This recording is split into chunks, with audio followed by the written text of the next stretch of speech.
Welcome to the latest Wax Ecstatic break. I'm your host, Matt Sammon, and we're not breaking wax this time around. No, we're actually going back into the big old binder of cards. Yeah, remember the big old binder? The cards that we went through much of 2017 and into 2018 as well. Basically, the sets that I had from 1954 to 1980. And that was kind of the second season of Wax Ecstatic, if you will, once we got past the big old monster box. And of all of the cards that we're looking at, we're focusing on this sheet right here. Got a little glare there, so let me see if I can hold this up right. Yes, 1961 Topps. And back when we did the original show on 61 Topps back in 2017, I believe I had one card from 61 Topps. And it was this one here, Ted Boesfield of the expansion Los Angeles Angels. And the Angels and their expansion brethren, the Washington Senators version 2.0 and the Minnesota Twins, would play a very key factor in why the 61 Topps set is kind of lacking pizzazz. And that is actually something that has brought us back to the 61 Topps set. Talking about aesthetics. How important are aesthetics in designing a set? So let's take a look at some of these cards from 1961. Now we're going to be, normally we go through four players from the packs or the collections that we have. We're actually going to tell the story of five players in this upcoming podcast, and that, of course, will be this upcoming Friday, September 25th. Now, we obviously have here the Power for Ernie Cardinals card here with Darrell Spencer, Bill White, and Ernie Broglio. And there you go. You get a nice little narrative on the back there. But we can't really share much of a story about that card, and we've already told you the story of Ted Boesfield. So we'll tell you the somewhat lesser-known stories, but interesting stories, especially of Jim Coker and Bob Anderson. Also, we've got a couple of tidbits on Joe Schaffernoth.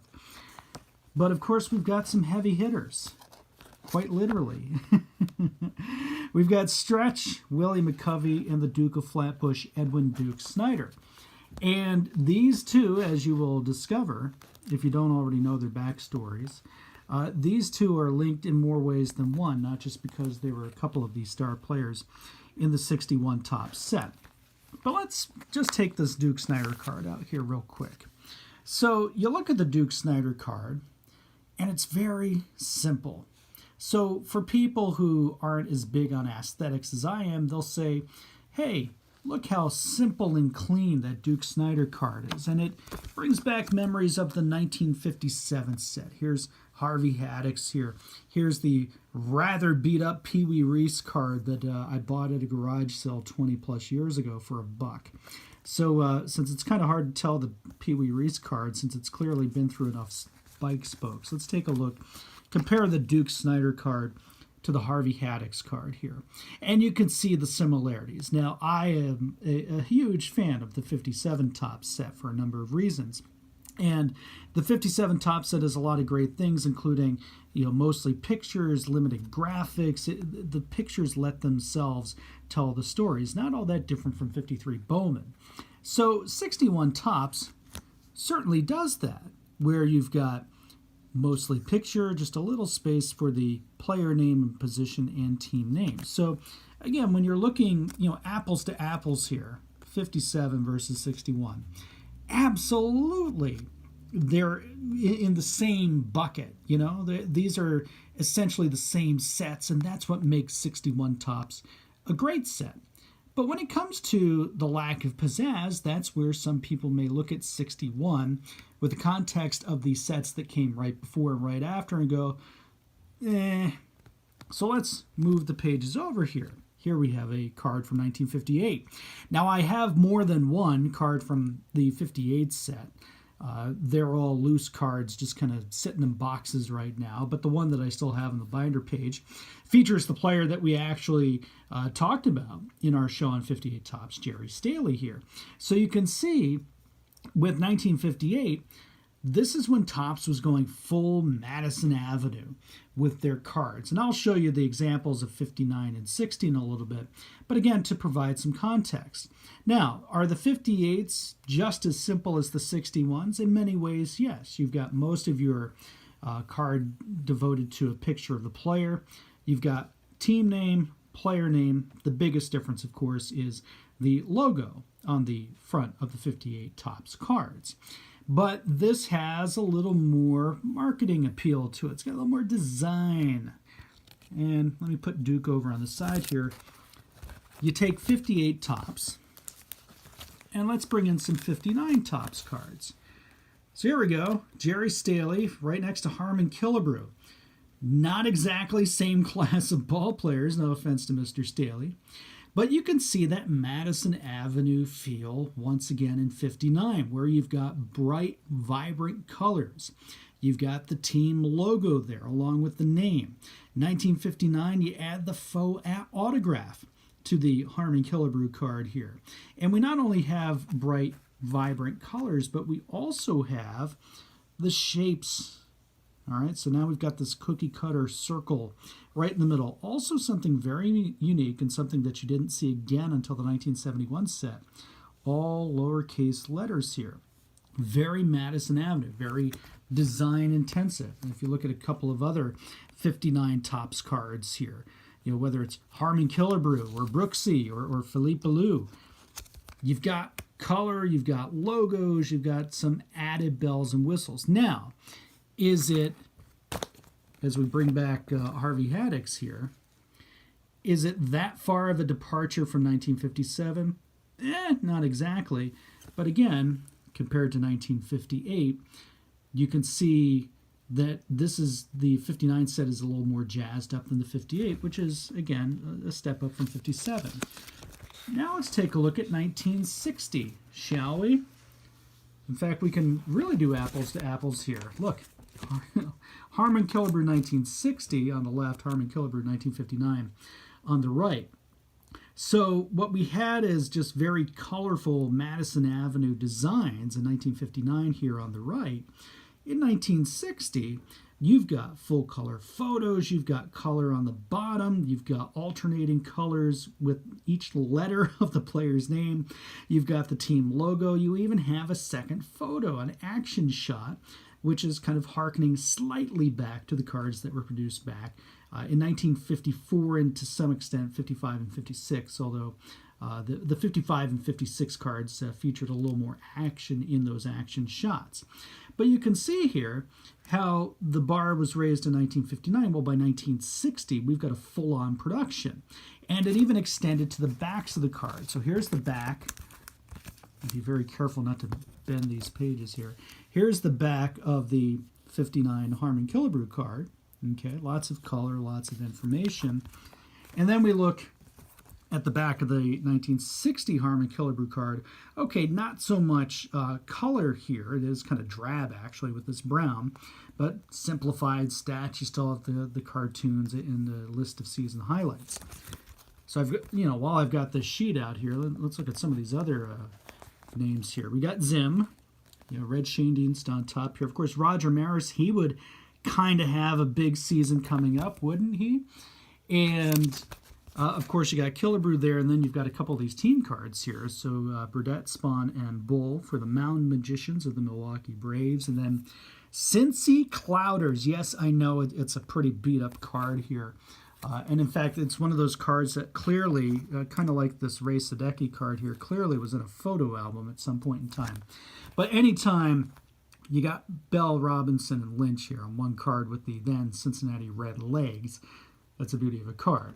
Anyways, I digress here. So you've got, look again at this ascension of design here. So we go from essentially a clone of the 53 Bowman set. We add a little color, some logo in 58. You've got not only colors and logos, now faux autographs and cookie cutter shapes in 59. 1960, again, just full-on productions here. So with that context, when you bring back the 61 Topps card here, not a bad card. But when you look at what Topps produced in 58, 59, and 60 in terms of color, design, Madison Avenue techniques, and for context, and I don't have these cards pulled, but I'm sure if you do a quick look, your 1962, 63, 64, 65 Topps sets, all outstanding sets in terms of design. When you look at the context, the 61 Topps is good but not great. Now, I know some people are going to say, wait a minute now, good but not great. Are you kidding me? So we're not going to, argue about good but not great. But I will say that in context, 61 Topps is certainly different from the 3 or 4 sets preceding it and the 3 or 4 sets after it. But, and this has to be made clear here when we're talking about aesthetics and other issues such as that. By the way, let me show you the back of the card here. The back's a little faded, this Duke Snyder, but Topps going with the full stats here, and with the players that didn't have a full enough career, including the young Willie McCovey here in the center square, if you will.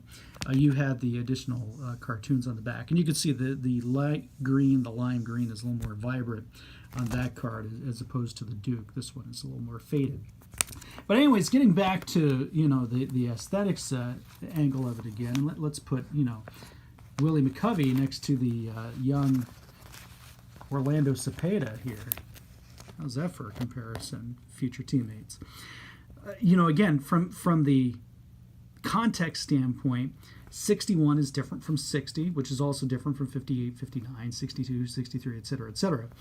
So when you look at the context and what Topps was doing, the 61 Topps set is a very basic set.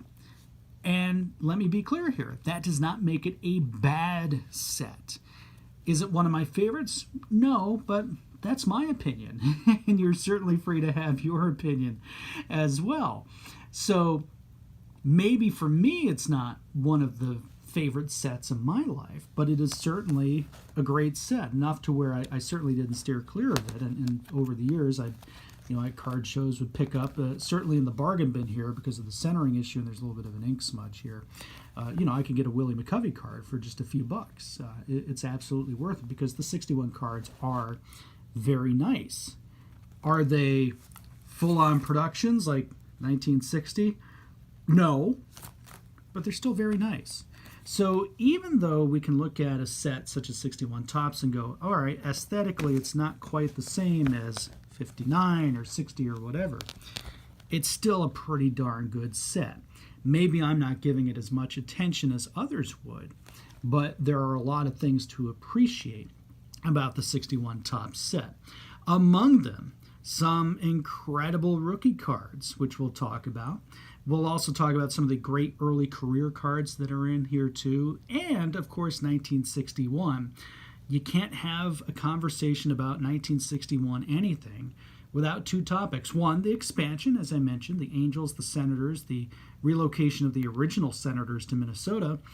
And two, Mantle and that guy, Roger Maris, who would be getting into quite the battle in 1961 for home run supremacy, a topic that was somewhat foreshadowed in a card in the 61 Topps set. So we'll talk more about that. Yeah, 61, maybe it's not quite as jazzy as 59 or 60, but you got a hell of a set there. So we'll talk about some of the pros, some of the cons, some of the things that people like or don't like. But there's nothing wrong with 61 Topps, even though aesthetically it may not match up to some of these other sets here. Still, it's a winner of a set. And we'll talk about that and some of the difficulties in trying to complete that set. Good luck hand collating that. On our next podcast, it's coming your way Friday, September 25th at noon Eastern. Drops in our home base at audioboom.com and all along the RSS feed. Apple Podcasts, iHeartRadio, TuneIn, Stitcher, Blueberry, Spotify, Google Play. You name it, you can find it. And we will be talking a little 61 Topps. I'm your host, Matt Sammon. Thanks again for watching this Wax Ecstatic break.